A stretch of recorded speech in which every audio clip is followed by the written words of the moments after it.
the Drakensberg mountain. Going to look at some paintings, rock art paintings. And it's an exercise, I must say.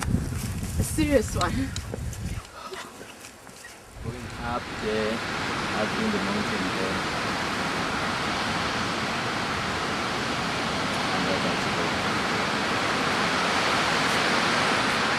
But I love the view, it's very nice and beautiful and quiet.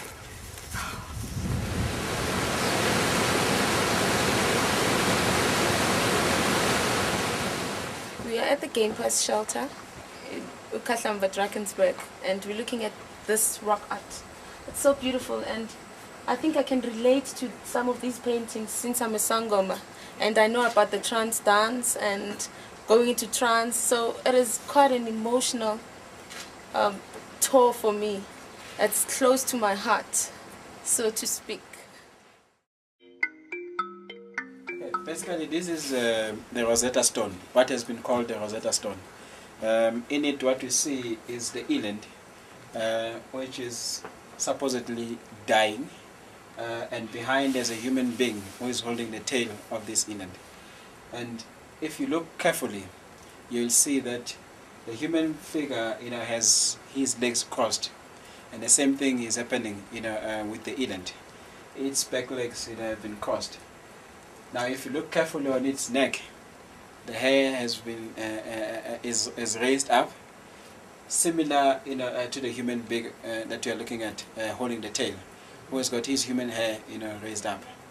And if you look carefully further, you will see that he doesn't have a human head. Instead, he's got an antelope head. And according to David Lewis Williams, he has interpreted this as a human being who's holding the tail of this dying eland, and because it's dying eland, it's releasing that spiritual potency, and he's using that spiritual power to go on an out-of-body, travel, to the spirit world. It supports the ideology that elands are spiritually significant animals, to the Bushman people. So a dying eland, will release that spiritual power, which they can use, to go to trance. So because of this, panel, he has been able to, in a way, unlock the meaning, behind Rockart. Because up until then, there were quite a number of theories that were pushed, forward as potentially explaining, the significance of Rockart. But all of them have now been deemed to be less appreciative, of the spiritual significance of the art.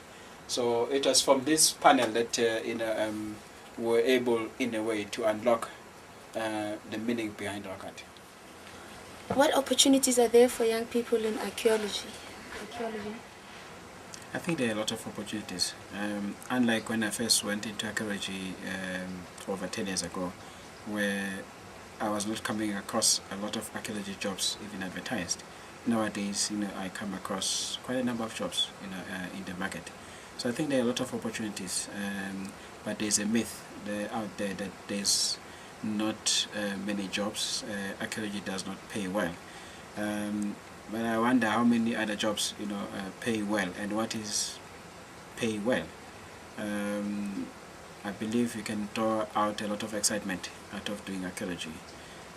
It satisfies me knowing that I'm dealing with the pre-colonial history of this particular country, and I'm trying to understand it. I'm part of the research group that is digging for our past. It's an amazing experience for me.